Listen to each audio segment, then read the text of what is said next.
guys, so karon ubani ko ninyong mag facial skincare gamit ang atong Dr. Lan Salicylic Acid o kaning acne removing.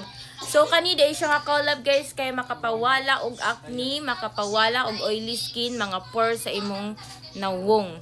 So let's go, kuyugi ko ninyo.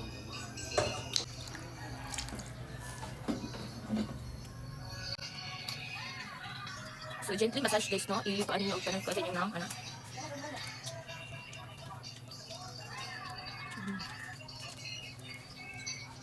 After ano guys, ato siyang balawan. Ato.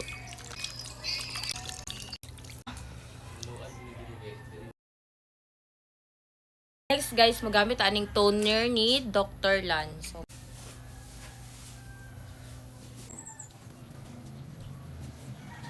atong now.